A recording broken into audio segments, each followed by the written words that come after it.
n'as pas senti quelque chose, ce n'est pas grave parce que ce n'est pas le but. Le but, ce n'est pas la sensation. Amen.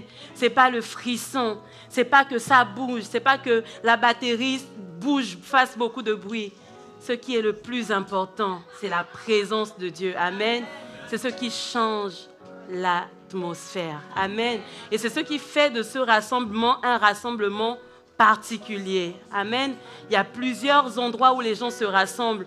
Au stade, par exemple, quand il y a un match de foot, l'atmosphère qui est en ces lieux n'est pas la même qu'il y a dans le lieu où nous sommes. Amen. C'est le lieu où Dieu est là tout entier. Amen. Et j'aimerais t'encourager à toi aussi être là tout entier. Amen. Amen. Je sais que peut-être que tu as un doute. Est-ce que j'ai débranché le fer? Est-ce que j'ai éteint le four? Est-ce que j'ai dit à mon mari de mettre l'alarme d'incendie et tout? Bon, focalise-toi sur Jésus. Amen. Alléluia. Soyez bénis ce matin. Et avant de commencer les temps de la parole, j'aimerais qu'on refasse ce petit exercice qui pour moi n'est pas mal. D'identifier la personne qui se trouve à côté de nous. Amen. Donc, je te laisse un petit temps pour te renseigner si tu ne connais pas la personne. Non, Papa Serge, franchement, toi, tu n'es pas concerné par cette demande. Il y a des gens ici qui ont dormi ensemble, qui ont vécu dans la même maison. Demandez, voilà. Ne vous déplacez pas parce que parfois, quand on se déplace, on manque la personne qui est juste à côté de nous. Et donc, là, aujourd'hui, on va corser un peu l'exercice. Sinon, ce n'est pas drôle. Sinon, ce n'est pas moi aussi. Donc, on va faire l'exercice différemment. On va choisir 3 personnes. Je vais les choisir. Et je vais vous laisser le soin de me donner le prénom de cette personne. C'est bon? Est-ce que tout le monde a compris la consigne? Est-ce que ça va? Mais comment je vais faire pour appeler la personne sans donner son prénom? Ok. Je vais commencer par qui? Bon, on commence simplement. Je vais demander à la maman qui est là. Ma maman qui est là. Il y a une maman qui a une écharpe autour de ça. Est-ce que vous avez vu? Donc, est-ce que vous pouvez me donner le prénom de cette maman-là? Ah, je n'ai pas entendu. La gauche. Donnez-moi son prénom, c'est Maman Fernande. Amen. Et je vais désigner une autre personne. La sœur qui est derrière. Ah, mais comment je fais cet exercice?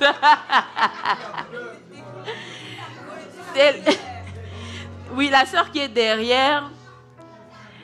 Derrière Indira. Comment elle s'appelle? Les autres, vous avez entendu? Est-ce qu'on peut dire tout son prénom? Oh, très bien, c'est trop bien. Et je vais compliquer l'exercice. Il y a une sœur qui est au fond de la salle. Cette sœur-là, elle a une queue de cheval, elle a des tresses qu'on appelle des braids. C'est une sœur qui aime voyager. Quand elle est en vacances, en tout cas, elle fait le tour du monde. Elle a une veste en cuir. Là-bas. Son papa a dit, il la connaît. Oh. Est-ce que tu peux te tenir debout, la sœur, pour qu'on te voit bien? Comment elle s'appelle? Waouh! Non, franchement, est-ce que tu peux acclamer le Seigneur pour toi-même? Franchement, si tu es en train de former une famille unie, parce que la base de l'unité, c'est au moins de se connaître. Ne fût-ce que de connaître le prénom de la personne avec qui on adore le Seigneur. Donc, peut-être que la prochaine fois, je vais te désigner. Donc, à la fin du culte, ne cours pas. Renseigne-toi rapidement vers tous tes frères pour savoir comment est-ce qu'ils se prénomment. Amen. Maman Yaya est sauvée. Amen. Je vais prier pour le temps de la parole. Merci Seigneur. Merci pour ces moments Tu dis qu'il est doux et agréable pour des frères de demeurer ensemble. Seigneur, dans ce pays où parfois la solitude tue, où la solitude conduit, Seigneur, au suicide, où la solitude conduit à la dépression, tu nous fais la grâce d'être entourés, Seigneur. Merci pour la famille spirituelle que nous formons et merci pour l'Église dans son ensemble, Seigneur, qui se réunit aujourd'hui partout pour te célébrer, pour te rendre un culte. Seigneur, voici maintenant venu le temps de t'écouter différemment. Nous savons que tu nous as parlé d'une manière ou d'une autre depuis le début de ce culte. Et nous voulons continuer, Seigneur, dans ton esprit, dans le programme que toi tu as pour ce temps de culte. À toi seul soit la gloire. Seigneur, comme Samuel, nous voulons te dire, parle, tes serviteurs écoutent. À qui d'autre irions-nous? C'est toi qui as les paroles de la vie. Seigneur, je me soumets à toi, je me soumets à ton autorité. Et je prie, Seigneur, que tu te serves de moi. Seigneur, comme Ésaïe, je veux faire confiance, Seigneur, à ta bonté. Seigneur, que ta braise touche mes lèvres, consume mon cœur. Seigneur, afin que ce soit véritablement le dépôt de ta parole. Seigneur, qui nous instruise ce matin. Seigneur, parle à chacun de nos cœurs. Je prends autorité contre tout esprit, contre toute forme de raisonnement qui ne glorifie pas Jésus et qui s'oppose à la croissance de ton Église. Nous faisons taire toute voix de l'accusation, toute voix de la dispersion, toute voix de la distraction, afin que ta parole vienne, Seigneur, et nous fasse grandir en toi. Dans le nom de Jésus, Amen. Amen. Alors, le thème du partage de ce matin, c'est « Toi, suis Jésus ». Toi, virgule, suis Jésus. Amen. C'est un texte, un message qui s'adresse à une personne en particulier. Parce que j'aime beaucoup ça, vous allez le remarquer, j'aime partir de qui on est pour toucher tout le monde en fait. Et dans ce contexte d'unité, quand ça ne va pas chez moi, on peut encore comprendre. Mais si ça ne va pas chez plusieurs personnes, ça n'ira pas dans le groupe, dans la famille que nous formons. Et il faut qu'on soit stable dans qui on est. Il faut qu'on soit affermi dans qui Dieu dit qu'on est et dans ce que Dieu attend de chacun de nous. Alléluia. Toi, suis Jésus. Et je veux bénir les personnes qui m'ont aidé à m'installer ce matin parce que c'était la course. Soyez bénis. Et suivre Jésus, c'est vraiment un appel à lâcher prise ce matin. À lâcher prise et à laisser le Seigneur contrôler nos vies.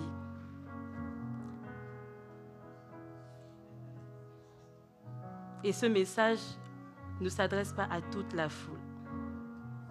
Ne s'adresse pas à toutes les personnes qui sont là dans le nombre. Vous savez, il y a cette histoire, je n'avais pas prévu, mais il y a cette histoire dans la Bible où on parle de la femme à la perte de sang. Ils étaient dans un marché, dans un environnement très bruyant. Il y avait beaucoup de gens. Mais il y a une seule personne qui, à ce moment, a vu au-delà de cet homme qui avait une grande renommée, qui s'est dit que si sa renommée est égale à sa personne, je peux m'accrocher à sa personne pour devenir, pour obtenir, pour le représenter, pour être guéri, pour que ma situation change. Et c'est ces personnes que le Seigneur interpelle ce matin. Quelqu'un qui peut voir au-delà de ce simple Nazaréen, le gars de Nazareth, que tout le monde a vu jouer en couche, qui passe et qui te dit « Suis-moi ». Jésus te dit « Suis-moi ». Suis-le.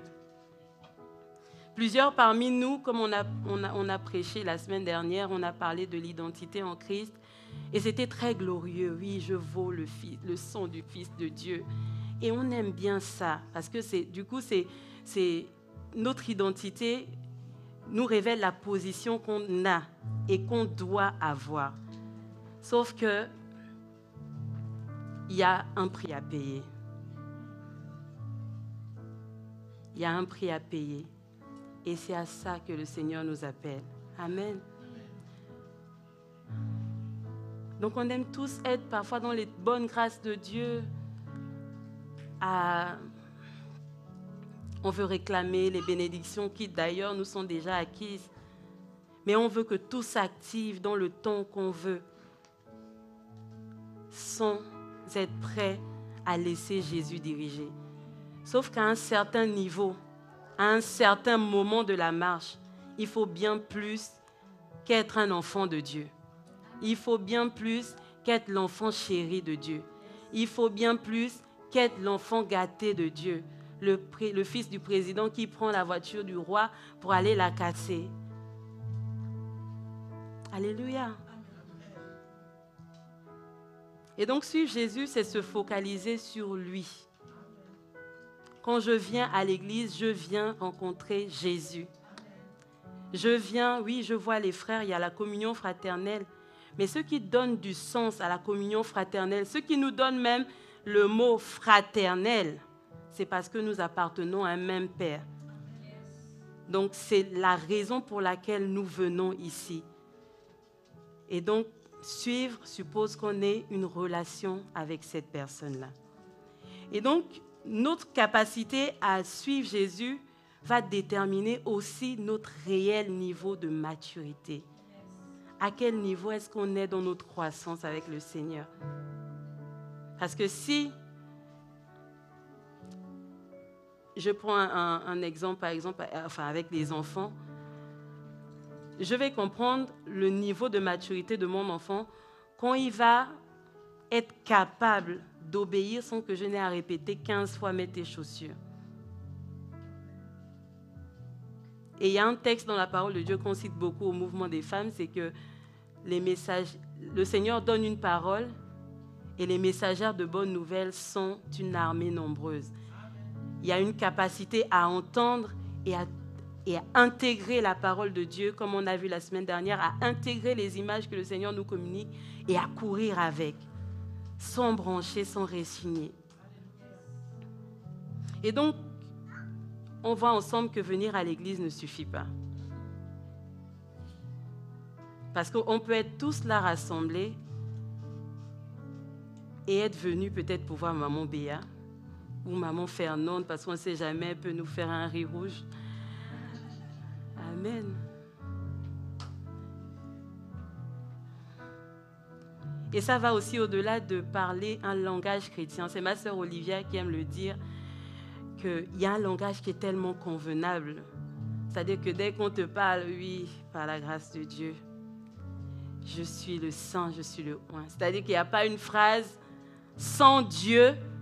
Pourtant, parfois, la vie est éloignée de ce qu'on dit. Et on emploie des mots tels que « je suis le serviteur de Dieu ». Mais le serviteur fait la volonté de son maître. Donc, si on n'est pas dans cette démarche-là, il y a des mots, en fait, que vaut mieux même garder. Sauf si c'est prophétique, comme il est de... Hein, c'est courant en ce moment. Tu ne fais pas, mais tu dis « oh, c'est prophétique ».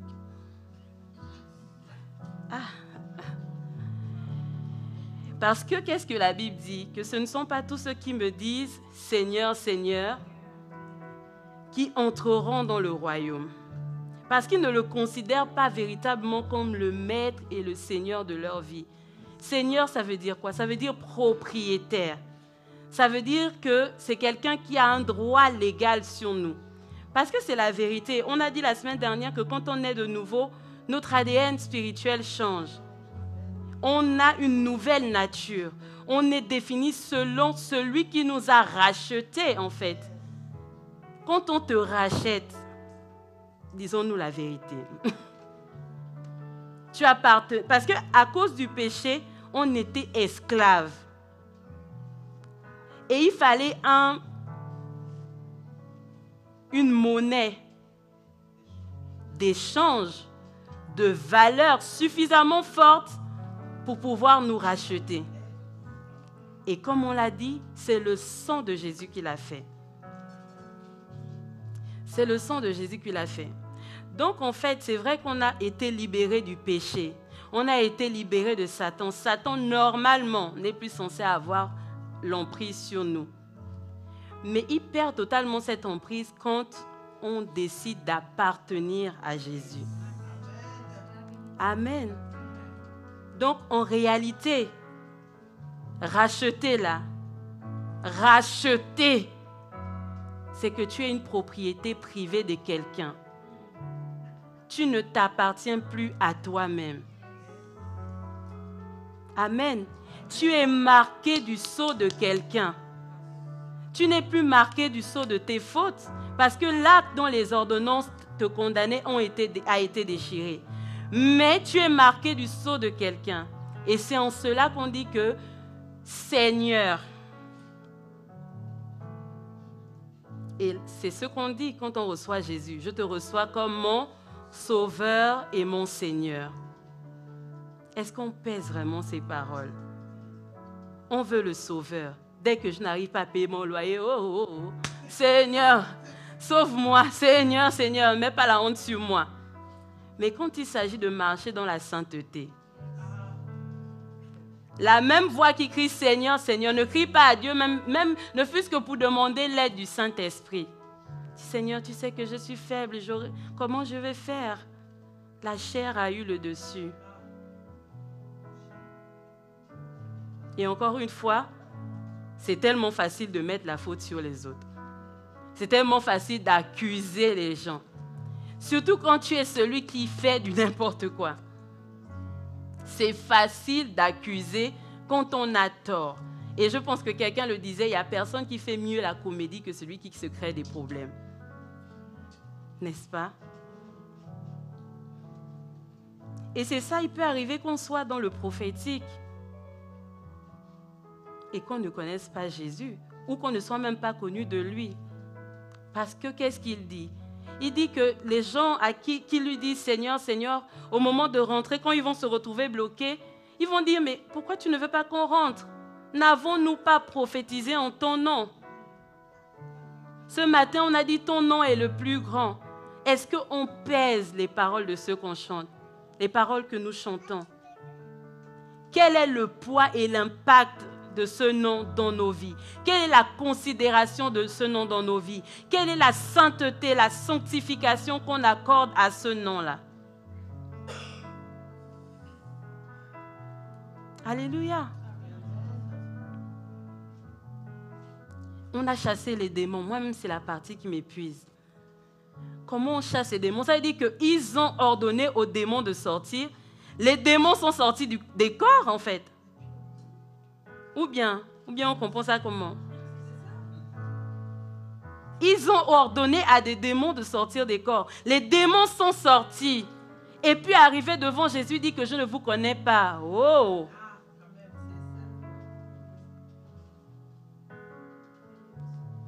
Amen.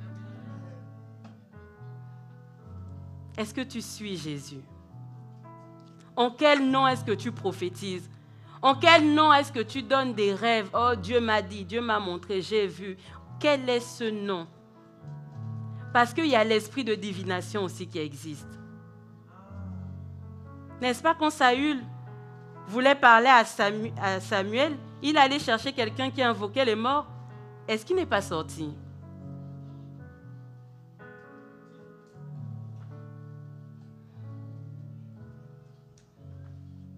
Ceux qui me disent Seigneur, Seigneur, ce ne sont pas tous qui rentreront dans le royaume des cieux. Et vous pouvez noter la référence, c'est dans Matthieu 7, 20 à 23. Et donc, ce n'est pas ça qui va impressionner Dieu. Parce qu'en lui est contenue toute la puissance que les gens peuvent manifester, en fait. Parce qu'on a, comme on a dit la semaine dernière, on a tous reçu une part de Dieu. Donc, ça n'impressionne pas Dieu. Et ça ne le dérange même pas. D'ailleurs, il a dit qu'on va faire des œuvres plus grandes que celles qu'il a faites sur la terre.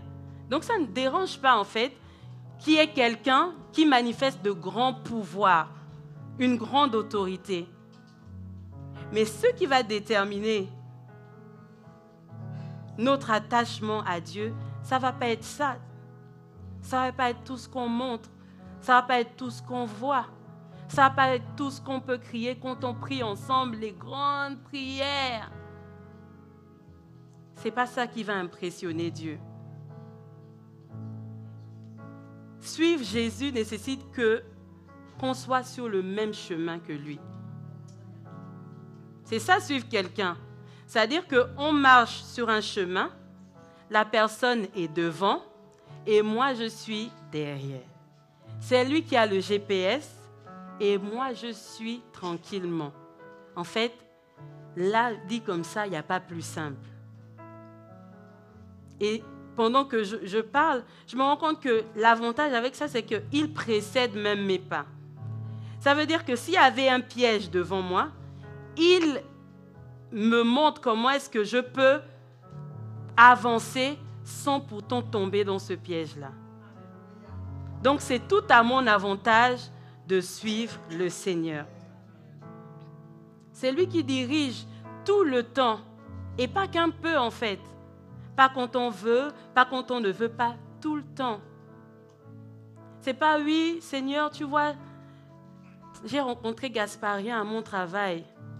Il a dit qu'il veut m'épouser. Mais je sais que Gasparien n'est pas chrétien, mais il est riche. Donc, je peux l'évangéliser. Vous avez déjà entendu ça? Je peux l'évangéliser parce que toi-même, tu vois, tu as dit, nous sommes la lumière. La dernière fois, on a dit ça. Je suis le sel de la terre. Jésus, laisse-moi être le sel de la terre pour Gasparien. Laisse-moi être le sel de la terre, je vais le transformer. Et on va même prier en langue. Oh, Baba, Seigneur, écoute-moi, choisis Gasparien. Je te dis, allons vers Gasparien. Qui a pris le lead là? Là qui dirige. N'est-ce pas? On est déjà tellement éprise de Gasparien qu'on va dire à Dieu vraiment. Et on va orienter tous les rêves. On va même s'arranger à faire des rêves qui vont dans le sens d'épouser Gasparien. Que le Seigneur m'a montré que Gasparien que je vois buvant de l'alcool, fumant des cigarettes toute la journée, fumant des substances toxiques, est celui qui va prêcher la parole aux nations. Et nous-mêmes, on essaie de se convaincre de cette réalité-là. Et après, comme un homme ne peut donner que ce qu'il a, on va se retrouver dans le mariage. Gasparien va être une épreuve jusqu'à ce que Jésus revienne. Qui nous a envoyés là-bas? Seul. Quelle compétence! Quelle grande capacité de se mettre tout seul en danger. Alors que Jésus te dit, toi, suis-moi. Qu'est-ce qu'au fond, lui, qu'est-ce qu'il gagne? Sincèrement. Mais quel amour! Quel amour! Amen.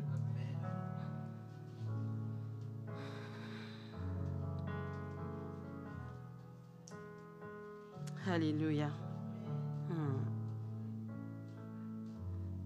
Et c'est de cette manière-là que parfois on peut être là, on continue de venir à l'église, on fait chemin à part, puisqu'on est derrière Gasparien, puisqu'on est derrière l'argent, on est derrière les plaisirs du monde, on s'est déjà éloigné de Jésus. Et c'est ce qui donne l'impression à tous ces prophètes-là et à ceux qui chassent les démons. Et je prie que ce ne soit pas notre cas ce matin.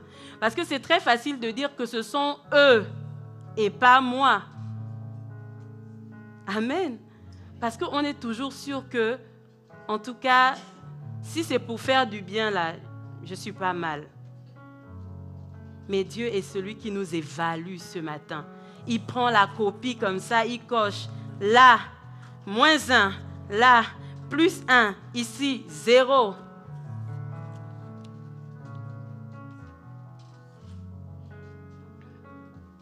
On marche tout seul. Le feu se manifeste parce que quand on débranche le téléphone, il fonctionne toute la journée. Mais au bout d'un moment, il finit par s'éteindre. Si on n'a pas la capacité de le rebrancher, il va s'éteindre. Et comment est-ce que nous, on peut penser, fonctionner pour Jésus, pour sa cause, sans être branché à lui. Nous, on n'a aucun intérêt à être débranchés, en fait. Aucun intérêt. Et bien évidemment, en marchant tout seul, on se retrouve à la merci des prédateurs, comme on le disait la dernière fois.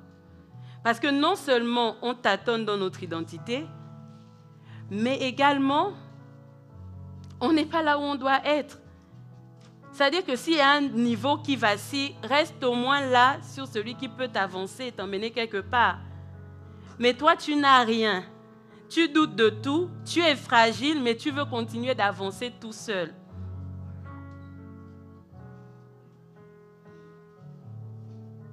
Et Jésus, en fait, n'est pas programmé pour nous suivre. Amen. Jésus n'est pas configuré pour marcher à notre suite. C'est totalement l'inverse. C'est lui seul qui est devant et nous, on est...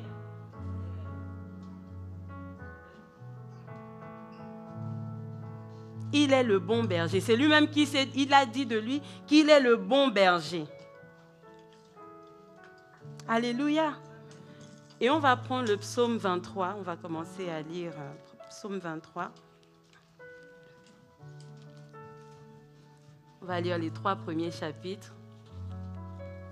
Et ça, c'est un texte qu'on aime beaucoup, en fait, dans l'église, dans la maison de Dieu. Et c'est un très, très bon texte. Je vais le lire. Verset 1. « L'Éternel est mon berger, je ne manquerai de rien. Il me fait reposer dans de verts pâturages, il me dirige près des eaux paisibles. Pardon. Il restaure mon âme, il me conduit dans les sentiers de la justice à cause de son nom, et ainsi de suite. » Amen. C'est parce que l'Éternel est mon berger que je ne manquerai de rien. Et je vais le déclarer sur ta vie ce matin. Si tu t'attaches à Dieu, si tu le suis comme une brebis suit le berger, tu ne manqueras absolument de rien. Amen. Et c'est intéressant parce que ce texte-là nous montre à quel point le fait d'être attaché au berger, d'être attaché, d'être à la suite de Jésus, nous confère des grâces, des bénédictions. Et on aime ça. Mais tout ça, c'est valable seulement si c'est lui qui dirige. Il est mon berger. Il me fait reposer. Il n'y a pas une dimension où c'est moi qui prends le lead. Il prend le lead, je vis une conséquence glorieuse. Il ne prend pas le lead, la conséquence c'est comment? C'est normal, hein? Dieu est normal. Et donc, l'invitation de Jésus à le suivre révèle une autre identité que le Seigneur nous reconnaît, c'est celle de brebis. Amen. Nous sommes les brebis du Seigneur. Et je ne sais pas si vous avez déjà observé les brebis, mais vraiment, parfois j'ai seulement envie de dire, waouh Seigneur, comment est-ce que tu les as conçus? Parce que la voiture peut être là, à 2 pas de le cogner, il est sur la route, franchement, imperturbable. Amen. Il n'a pas la conscience, c'est-à-dire que oui, il sait qu'il est un mouton. Bon, c'est ça la vérité, hein. Brebis, c'est mouton. Mais si on met ça, vous êtes mes moutons, je pense que certains vont dire non, Jésus, il ne faut pas me parler mal. Affaire de mouton, là, je n'aime pas trop. Mais c'est ça, en fait, la brebis, c'est la femelle du mouton. Donc, on est les brebis du Seigneur. Pas que le Seigneur nous invite à ne pas avoir de cerveau. Mais le Seigneur nous invite à faire de lui notre cerveau. À penser par lui. À réfléchir par lui. Et je disais à quelqu'un cette semaine que ton problème, ce n'est pas les démons. C'est que tu réfléchis trop. Tu réfléchis trop. Oh, pourquoi on dit qu'on va jeûner? Est-ce que le jeûne l'a inspiré de Dieu? Est-ce que le jeûne l'a vraiment aidé? Quel est l'objectif de ce jeûne? Bien-aimé, suivons Jésus. Alléluia. Et il y a aussi une autre identité que le Seigneur nous reconnaît, c'est celle de disciple. Les deux se rejoignent dans le sens d'être totalement soumis à l'autorité qui est en face d'elle. Disciple de Jésus. C'est-à-dire que, comme on a cité là tout à l'heure la parole de Samuel, la Bible dit que Samuel ne laissait tomber aucune parole que le Seigneur prononçait. Et de la même manière, aucune des prophéties qui sortaient de sa bouche ne tombait à terre. Amen. Parce qu'on veut que Dieu nous considère, fasse éclater sa gloire. Mais la gloire de Dieu ne peut pas tomber sur quelqu'un qui est trop conscient de sa personnalité. Suivre Jésus, c'est descendre un peu. C'est s'asseoir comme Marie. C'est prendre des notes. Seigneur, je ne connais pas. Même quand on prie, parfois, on sait que j'ai appris un nouveau mot dans la semaine. Oh, psalmodier. Il y a une soeur qui a dit psalmodier. Donc, dès que je viens à l'église, je dis, oh, je te psalmodie, Seigneur. Psalmodier avec toi, dans ta compréhension, tu sais que ça ne veut rien dire. Mais tu veux suivre le chemin de l'autre parce que quand tu entends sa prière, tu sens même qu'elle a prié pour vous deux. Amen. Suivre Jésus tel qu'on est, pas selon que les autres font. Parce que, encore une fois, on ne connaît pas l'alliance des uns et des autres avec Dieu. Il y a quelqu'un pour qui boire de l'alcool, ça ne lui fera absolument rien. Parce que le Seigneur ne met pas un point d'honneur dessus. Mais moi, en tout cas là, je parle pour moi. Pour l'alliance de Dieu, pour le manteau qui pèse sur ma vie, je ne peux pas me permettre ça. Et je vais laisser ça pour les autres. Sans toutefois fustiger les gens que oui, je te vois, tu es dans le péché. Je suis Jésus pour moi. Et comme j'aime le dire, en mon nom et pour mon compte. Parce que même si je suis mariée, je ne vais pas rendre des comptes à Dieu pour le pasteur d'Esti. Il ne rendra pas des comptes à... Non, chacun rendra compte pour ses propres œuvres. Alléluia.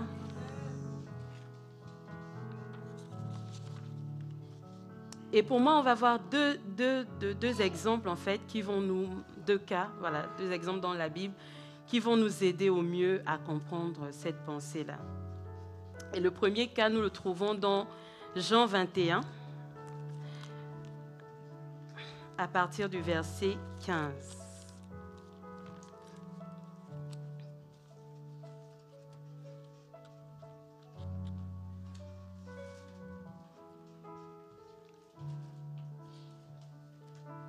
Je vais lire. Est-ce qu'on y est tous? Oui, je vais lire. Verset 15, je lis la parole de Dieu. Après qu'ils eurent mangé, Jésus dit à Simon-Pierre, « Simon, fils de Jonas, m'aimes-tu? Plus que ne m'aiment ceux-ci. » Il répondit, « Oui, Seigneur, tu sais que je t'aime. » Jésus lui dit, « Paie mes agneaux. » Il lui dit une seconde fois, « Simon, fils de Jonas, m'aimes-tu? » Pierre lui répondit, « Oui, Seigneur, tu sais que je t'aime. » Jésus lui dit, « Paie mes brebis. » Il lui dit pour la troisième fois, « Simon, fils de Jonas, m'aimes-tu? » Et Pierre fut attristé de ce qu'il lui avait dit pour la troisième fois, « M'aimes-tu? » Et il lui répondit, « Seigneur, tu sais toutes choses. Tu sais que je t'aime. » Jésus lui dit, « Paie mes brebis. » Au verset 18, « En vérité, je te le dis, quand tu étais plus jeune, tu te ceignais toi-même et tu allais où tu voulais. Mais quand tu seras vieux, tu étendras tes mains et un autre te ceindra et te mènera où tu ne voudras pas. Il dit cela pour indiquer par quelle mort Pierre glorifierait Dieu. Et ayant parlé ainsi, il lui dit, « Suis-moi. » Amen. Et je pense que je vais lire tout le texte parce que du coup, les 2 points vont... Pierre s'étant retourné, vit venir après eux le disciple que Jésus aimait.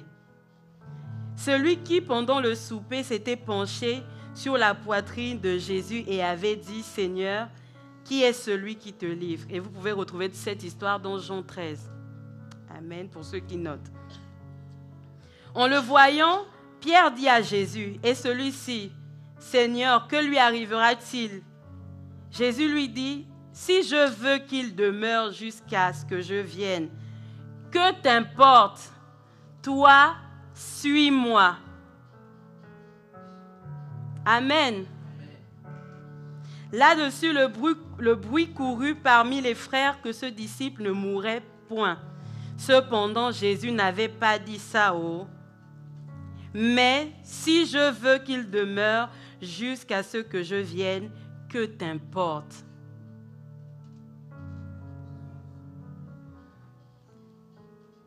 Amen. Et en fait, pour remettre un peu dans le contexte, cette scène intervient après la résurrection de Jésus. Et donc Jésus a apparu, je pense que c'est la 3e apparition que Jésus va faire. Et ce matin-là, en fait, les disciples se sont levés, ils n'avaient pas eu de poisson toute la nuit. Et bon, ils ont décidé quand même d'être là, sur la barque. Et à un moment donné, ils aperçoivent au loin quelqu'un qui leur demande, qui leur dit, est-ce que vous n'avez pas mangé et tout ça? Je fais vite. Et le Seigneur leur demande de jeter les filets. Et vraiment, la Bible dit qu'ils ont récolté tellement, environ 150 poissons, beaucoup de poissons. Et on dit de gros poissons. Le filet était lourd, mais il ne s'est même pas rompu. Et après ça, et même quand Pierre est particulier, quand Pierre aperçoit le Seigneur et que le disciple que Jésus aimait lui dit que c'est le Seigneur, il a une réaction qui pour moi est particulière. Il remet ses vêtements et se jette à l'eau. Bon, c'est bizarre. Et il est allé à la rencontre du Seigneur certainement pour discuter avec lui. Et c'est là qu'on a cette scène-là. Et en fait, le problème de Pierre, c'est qu'il était déjà rongé par la culpabilité de ce qu'il avait fait. Parce qu'on est après la crucifixion, l'arrestation de Jésus. Vous vous souvenez que Pierre est celui qui a renié Jésus jusqu'à 3 fois. Alors qu'auparavant, c'est lui qui se vantait d'aimer Jésus plus que tous les autres. Et donc, quand le Seigneur lui pose cette question-là, et lui pose avec vraiment une certaine insistance, il se dit que bon, certainement, il est en train de me reprocher ce que j'ai fait là-bas. Encore une fois, là, il est seul dans sa tête. Il y a des mots qui sont sortis. Lui, il a choisi de les écouter de cette manière en fonction de ce qu'il y avait déjà dans son cœur. Amen. Et conscient de ses failles, en fait, il était devenu un peu susceptible. Dès qu'on lui dit quelque chose, « Oh, tu es en train de parler de mon temps où j'étais dans le péché, où on m'a attrapé en flagrant délit et que tout le monde est venu me jeter la pierre. » Jésus lui a posé une question. Et ce qui attire mon attention, c'est « Simon, fils de Jonas, m'aimes-tu plus que ne m'aiment ceux-ci » Parce que Pierre avait déjà l'habitude de se comparer aux autres. C'est-à-dire qu'il ne pouvait pas aimer Jésus selon ce qu'il pouvait produire. Il avait toujours besoin de se mettre vis-à-vis des autres. Et en plus, il y a cette histoire du disciple que Jésus aimait. Je pense que Pierre, cette histoire du disciple que Jésus aimait, ce terme, cette expression le dérangeait vraiment. Ça l'a beaucoup déstabilisé. Et pire encore, dans cet épisode de Jean 13, le disciple en question s'est couché sur la poitrine de Jésus. Donc, ça donnait l'impression que c'était celui qui était dans les bonnes grâces de Jésus. Et donc, Pierre, au lieu de se focaliser sur ce qu'il devait apprendre de Jésus, pendant qu'il était avec Jésus, il était en train de voir à chaque fois si on l'aime autant qu'on aime le disciple que Jésus aime. Attention au piège de la comparaison. Attention au piège de la jalousie. Amen. Et quand on est déjà dans des dispositions de comparaison et de jalousie, dans un mal-être, eh bien, facilement, on peut tomber dans la susceptibilité parce que tu te dis que tout le monde m'en veut. Et pire encore, celui qui est dans les bonnes grâces du pasteur, celui qui est dans les bonnes grâces du frère que tu apprécies, de celui en fait, qui a pris la position que tu pensais être la tienne. Tu n'es plus focalisé sur ce que le Seigneur attend de toi. Amen. Je suis désolée, ce n'est pas un thème très drôle, mais je pense que c'est quelque chose de nécessaire. Amen. M'aimes-tu sans te comparer? M'aimes-tu comme toi seul peux m'aimer? Parce que moi, la manière dont j'aime Jésus, je peux venir à l'église et moi, je me couche pour adorer mon roi. Est-ce qu'au moment où tu ressens le besoin de te répandre devant la face de Dieu, tu vas dire non, les autres ici n'adorent pas comme ça? Tant que ce n'est pas malsain, tant que tu n'es pas en train de te déshabiller, tant que tu n'es pas en train de t'exposer, sois toi-même derrière Jésus. Et c'est ça aussi aimer Jésus. Aimer Jésus, c'est suivre ses commandements. C'est faire sa volonté. C'est faire ce qu'il attend de nous, tel qu'il attend de nous et de nous seuls. J'insiste dessus. La semaine dernière, je pouvais dire que Dieu n'a que toi pour être toi. Donc, dans ta capacité à suivre Jésus, suis-le comme toi seul sais le suivre. C'est ça, aimer Jésus. C'est faire confiance en ce qu'il a déposé en nous. C'est faire confiance en ce qu'il a fait de nous. C'est faire confiance en l'unicité. Je ne parle pas de quelqu'un qui est tout le temps s'évertue à marcher à contre-courant des autres. Je parle de quelqu'un à qui Dieu a dit que toi, la manière dont je veux que tu m'aimes, c'est en prenant un jour de jeûne par semaine. Je ne veux pas que toi, tu puisses manger toute la semaine. Parce que je compte sur toi pour intercéder en faveur des nations. Parce que je compte sur toi pour que la vie de Dieu, la vie palpable, la capacité d'enfanter naisse dans ma maison.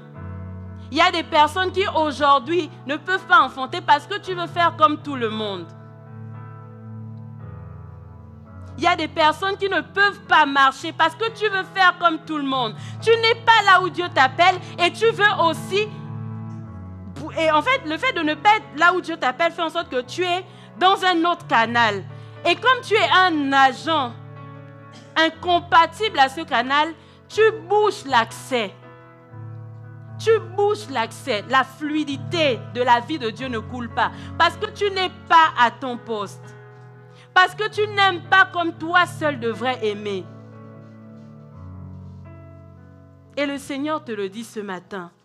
Maman Béa, Jiska, m'aimes-tu aujourd'hui? Est-ce que tu t'évalues? Est-ce que tu m'aimes comme toi seul as reçu la capacité de m'aimer? Est-ce que c'est clair pour quelqu'un? Et ce n'est pas parce que le Seigneur te demande à toi de jeûner 4 fois par jour que tu vas demander aussi à tout le monde de jeûner 4 fois par jour. C'est l'alliance qui est attachée à toi. Marche derrière le Seigneur sans regarder, sans calculer. Parce que quand Pierre aperçoit Jésus, il remet tout de suite son t-shirt et puis il va là. C'est pour dire quoi en fait, là, à ce moment-là? Papa, il faut pêcher le poisson, on va aller cuire le poisson. Et c'est ça en fait, cette instabilité-là, qui va faire en sorte que tu te pousses à faire des choses que toi, tu ne dois pas faire.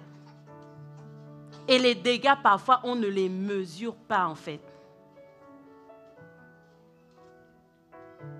Suivre Jésus, c'est avant tout l'aimer.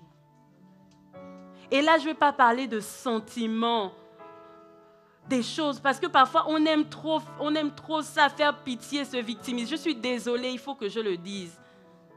Ce n'est pas parce que je vais être là à pleurer que Jésus voit que je l'aime. Amen. On aime trop mettre là, oh non, oh Seigneur, ça ne va pas. Oh, je sens que tu m'accuses. Dès qu'on dit quelque chose qui vient toucher un domaine de ta vie que tu as besoin de travailler, oh Seigneur, ici on m'a frustré.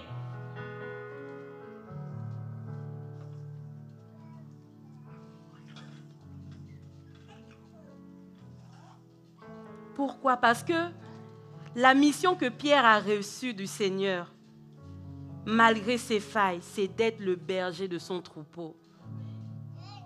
Le Seigneur t'appelle à être peut-être le berger dans un domaine, à paître, à rassembler les adorateurs. Et même là où si tu arrives à un endroit où il n'y en a pas, c'est à toi de rendre fertile cet environnement-là pour attirer les âmes à Dieu. C'est ce qu'on a dit la semaine dernière. Mais toi, tu vas aller là-bas. C'est moi. On ne m'a pas dit, on ne m'a pas fait, on ne m'a pas assez, on aime plus l'autre. Oh quoi? Toi, suis Jésus. Toi-même, suis Jésus. Moi-même, parce que ça s'adresse aussi à moi, je dois suivre Jésus. C'est lui qui est le chemin, la vérité et la vie. C'est en lui que je suis véritablement définie. Parce que ce rôle, il y a beaucoup de personnes qui sont là. Oui, on m'a dit que je suis prophète. Comme je donnais l'exemple, et encore c'est un exemple. Oui, on peut m'avoir dit là que je suis prophète. Et pour moi, être prophète, c'est commencer à distribuer les prophéties. Tout ce qui me passe par la tête. Toi, demain, tu vas mourir. Toi, demain, je pense que tu as ceci. Toi, demain, tu vas détruire ceci. Et c'est toujours des prophéties qui font mal et qui mettent les gens à terre. Et quand je finis de donner ma prophétie, je m'en vais. Le pasteur va gérer l'hécatombe derrière. Et on va être dans cette dimension-là. Mais le poids de ça exige qu'on aime Jésus sans réserve.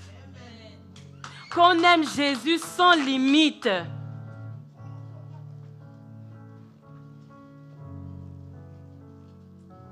Et il n'y a pas de véritable amour de Dieu s'il n'y a pas d'œuvre de la vérité.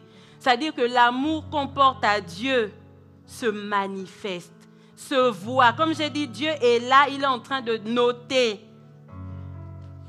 Ok, je suis allé faire la maraude. Il voit déjà le cœur. Il voit la qualité de ce que tu as donné. Parce que le problème, même dans l'histoire de Caïn et Abel, c'est quoi?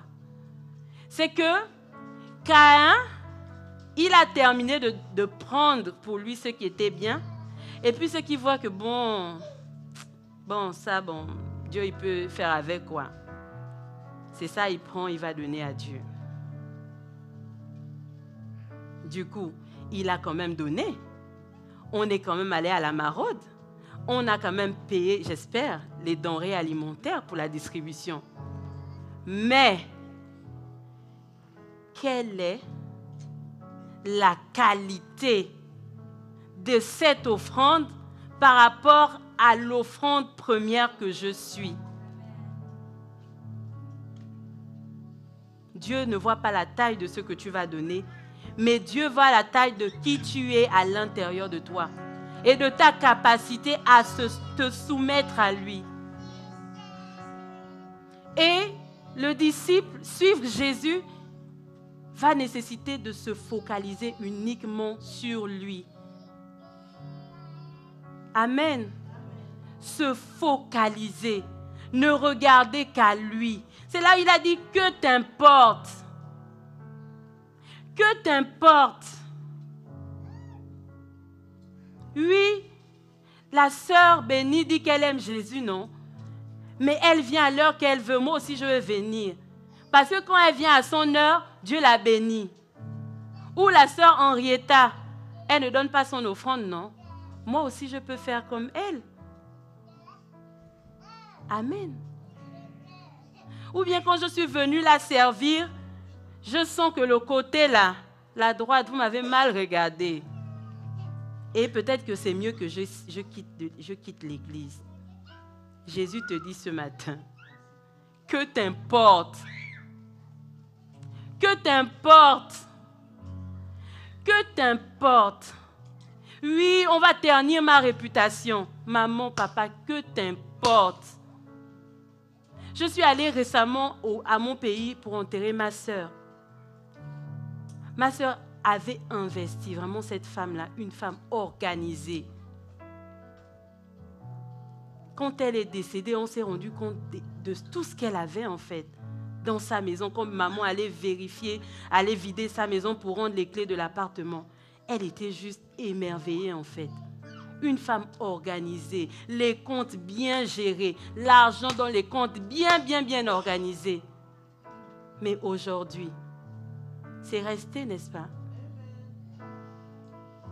Elle avait sa bonne réputation d'être une femme de vérité, d'être une femme d'amour, d'être une servante. Et c'était une chante de l'Éternel. Quand on demande qui va venir chanter, même si c'est la campagne d'évangélisation la plus reculée dans le pays, elle va quand même partir. Mais aujourd'hui, où est-ce qu'elle est?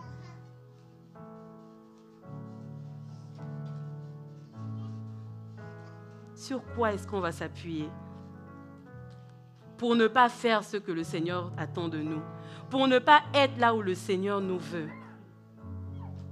Focalise-toi sur Jésus. Que t'importe? Toi, suis Jésus. Et tu ne peux pas combattre tous les combats. Il faut qu'on choisisse nos combats. Est-ce que tu penses que gérer à la fois le combat on m'a toisé, le combat d'aller prêcher, le combat d'aller faire la maraude, c'est compatible dans une seule personne? À côté de ça, tu es une personne à part entière. Tu as les enfants, tu as le mari, tu as l'école, tu as le travail, tu as tout ça. Après, l'attention fait yo-yo en fait. Suivons Jésus. Pas les titres, pas les pasteurs. Suis Jésus. Quand ça chauffe à 2 heures du matin, si tu m'appelles, en tout cas ceux qui ont déjà fait l'expérience savent que je vais répondre. Mais invoque Jésus. Invoque Jésus. Parce que c'est de cette manière-là que beaucoup de personnes sont ballottées. Parce qu'on se dit qu'il n'y a qu'une seule personne qui est dépositaire de la grâce de Dieu. On a notre rôle. Mais le rôle, la responsabilité qui incombe à tous les chrétiens, c'est d'abord de suivre Jésus. C'est d'ailleurs ce qui fait de nous des chrétiens. C'est notre capacité à le suivre et à lui ressembler.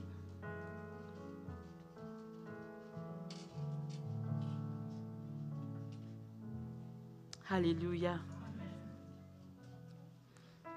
Et je vais prendre un dernier cas rapidement avant qu'on ne passe à... Je pense que celui-là, je ne vais pas beaucoup le commenter et je laisserai chacun de nous aller le méditer à la maison.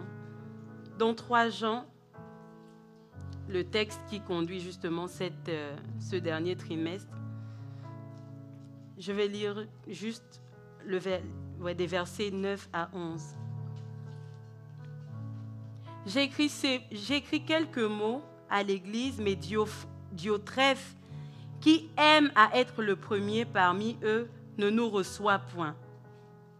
C'est pourquoi si je vais vous voir, je rappellerai les actes qu'il commet en tenant contre nous de méchants propos. Non content de cela, il ne reçoit pas les frères, et ceux qui voudraient le faire, il les en empêche et les chasse de l'Église. Verset 11. Bien-aimés, n'imite pas le mal, mais le bien. celui qui fait le bien est de Dieu. Celui qui fait le mal n'a point vu Dieu. Même s'il prie en langue, même s'il prêche, toute la gorge va sortir. Celui qui fait le mal n'a point vu Dieu. Même s'il dit que Jésus m'est apparu, celui qui apparaît là, ce n'est pas Jésus. Prenons les choses terre à terre. Parce qu'il y a des rencontres qui marquent ta vie pour toujours. On est d'accord? La rencontre avec Jésus, quand elle marque ta vie, toi-même tu te retournes et tu dis, waouh, on pouvait faire ça avec moi. Quelqu'un pouvait compter sur moi. Quelqu'un pouvait me transformer à ce point. Celui qui fait le mal n'a point vu Dieu. Et en fait, dans cette histoire, on a vu, je vais aller vite, l'apôtre Jean bénit Gaius du fait que, et on le dit, et il dit qu'il souhaite qu'il prospère davantage parce qu'il est un modèle, un exemple de vérité, un exemple de piété. Sa vie rayonne, sa vie reflète la gloire de Dieu. Et il reçoit les missionnaires qui viennent dans son église pour un temps, pour rendre ministère. Et dans cette même église, en fait, ces personnes sont allées retrouver l'apôtre et ont rendu témoignage. C'est-à-dire que partout on parle de Gaius, partout on parle de maman Adrienne, partout on parle de maman Sandra, partout on dit vraiment que le témoignage de ces femmes-là, le témoignage de ces hommes de ciel, vraiment excellent. Ils ne font qu'un avec la vérité. C'est-à-dire, et c'est ce qu'on dit de Gaius, il dit, au verset 3, « J'ai été fort réjoui lorsque des frères sont arrivés et ont rendu témoignage de la vérité qui est en toi et de la manière dont tu marches dans la vérité. » La vérité est en moi. C'est-à-dire que la vérité d'aimer Dieu et d'aimer les gens est en moi. Et je marche dans cette vérité. Je ne fais pas que proclamer les versets. Et comme je marche dans la vérité, comme je marche dans la sainteté, personne ne peut l'ignorer. Même dans le bureau, quand on va commencer à parler des mauvais sujets, ils vont dire non, quittons-la. Parce que là où il y a Kétia, on ne peut pas parler des choses comme ça. Parce qu'on sait que tu dégages la piété.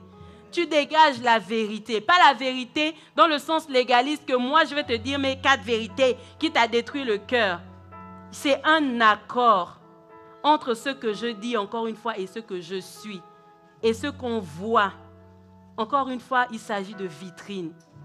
Il est cohérent, Gaius. Et dans la même église, c'est pour ça au début je disais que si Jésus ne sait pas venir à l'église, parce que dans la même église, comme on a assis là ce matin, il y a un frère qui s'appelle Diotrephe. Lui, c'est tout le contraire.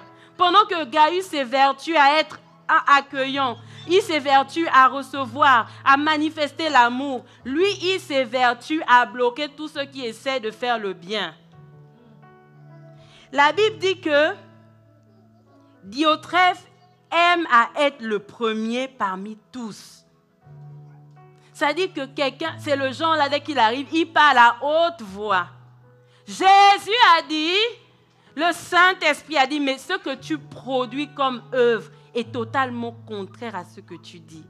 Et tu veux les titres, tu veux les positions. Et il me semble même qu'il était positionné haut dans l'église. Mais quel fruit, quel témoignage. Et la Bible dit en fait que lui, il ne reçoit pas l'autorité. Il est son propre chef. Il s'obéit à lui-même. Il donne ses propres lois. Dès que quelqu'un est mis au-dessus de lui, il n'est pas d'accord. Et non seulement il n'est pas d'accord, mais il va travailler à détruire le travail qui se fait dans la maison de Dieu. Toi, tu as décidé de vivre tout seul dans le péché. Tu vas commencer, au lieu de rester seul là-bas, tu vas essayer de mettre la gangrène sur tout le monde. Est-ce que ici, là, tu es obligé de... Toi aussi, j'ai vu l'offrande que tu as donnée. Tu n'es pas obligé de donner tout ça. Tu peux donner un peu parce que tu as les enfants, parce que tu vas bâtir les maisons. Il ne faut pas qu'on te manipule, on te ferme le cerveau. Que t'importe, que t'importe. Que t'importe. Toi, suis Jésus. Alléluia. Les actes de Diotrephe sont démasqués au nom de Jésus. Et je prie que tu aies la capacité de choisir tes amis, que tu aies la capacité, le discernement de voir que Diotrephe, là, voyons-nous jusqu'à ce que tu sois parvenu à la connaissance du véritable Christ. Mais en attendant, je vais prier pour toi à distance. Et je vais éviter d'être toxifié par ce venin-là. Je suis obligée d'en parler.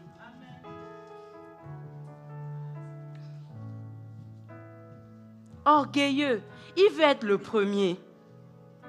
Et vous savez, l'orgueil, c'est la porte ouverte pour que le diable vienne nous détruire correctement. Tu es ton propre chef dans ton foyer. Que ce soit la femme, c'est toi qui as les révélations. C'est toi qui as les idées. C'est toi qui connais tout. Même si tu es le mari et que tu es le chef, tu as cette capacité à tromper la pauvre fille. C'est toi seul qui connais. C'est toi qui entends Dieu. La pauvre femme, tu l'as connue, elle marchait dans la sainteté et tu veux l'emmener dans des choses qui ne glorifient pas le Seigneur. Pourtant, tu étais le frère le plus zélé à l'église. Oui, je vais un peu défendre les sœurs. Amen. Parfois, on fait trop la part belle aux frères que oui, les sœurs, soyez soumises. Oui, soyons soumises, mais conduisez-nous vers Christ aussi. Alléluia. Nous, on va travailler à être soumises. En tout cas, il n'y a pas d'insoumission dans cette maison spirituelle. Et c'est aussi ça, suivre Jésus. Suivre Jésus, c'est être capable de se soumettre à son autorité à lui. C'est ça, on dit, tu es le Seigneur et le Sauveur. On ne va pas barrer Seigneur et l'utiliser juste quand ça marche. Que là, je marche dans la nuit, là, je marche dans les ténèbres, là, je ne vois pas clair. Seigneur, tu es le propriétaire ou tu es le propriétaire. Manifeste ta gloire dans mes finances. Mais là où c'est peu reluisant, là où personne ne nous voit, Jésus veut être le Seigneur. Là où on est trop attaché, là où la couronne devrait même, on a envie que la couronne soit greffée à notre peau. Jésus veut la couronne là. Jetons nos couronnes. Oui, suivre Jésus, c'est lui obéir. C'est de renoncer à soi-même. C'est de renoncer à qui on est. Comme on a parlé des moutons tout à l'heure. Sincèrement. Moi, je pense que le mouton, même quand on le tue, il va se rendre compte au ciel qu'il est mort. Mais c'est vrai.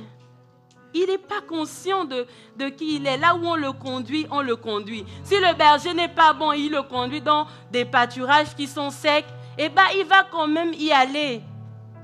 Et ce sera la responsabilité du berger parce qu'il va tomber malade.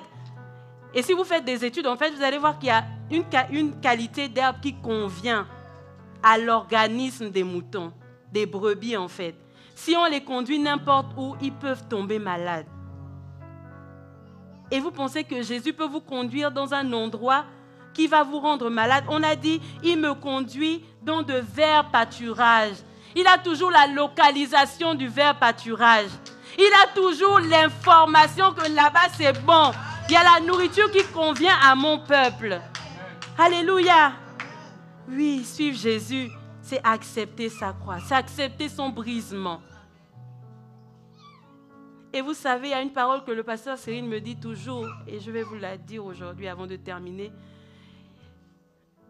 La marche avec le Seigneur, c'est des classes en fait. C'est comme je suis en classe d'examen qui se solde par une évaluation. Et quand je manque cet examen-là, ne croyez même pas que je vais... ça va me poursuivre. Sauf que j'ai manqué cet examen avec un niveau CP1. Ici, on dit comment? CP? CP, voilà. Avec un niveau CP. Mais j'ai grandi en donnant l'impression d'avoir fait cette classe, n'est-ce pas? Donc, quand l'examen va se représenter 10 ans plus tard, l'examen va venir pour la personne que tu montres que tu es haut. Donc, tu auras le niveau CP à rattraper. Tu auras le niveau CE à rattraper, des CE2 et tout ça. Tu auras le niveau terminal. Ça va te faire beaucoup de travail. Et c'est la partie où tu as l'impression que Dieu s'acharne sur toi. Que la vie s'acharne sur toi parce qu'il y a des classes qu'on n'a pas tenues. Ne courons pas trop vite. Jésus a tout le temps. Jésus a tout notre temps. Il marche à notre rythme. Il nous donne la nourriture qui nous convient. Alléluia. Je vais m'arrêter par là pour aujourd'hui. On va se tenir debout pour prier un moment.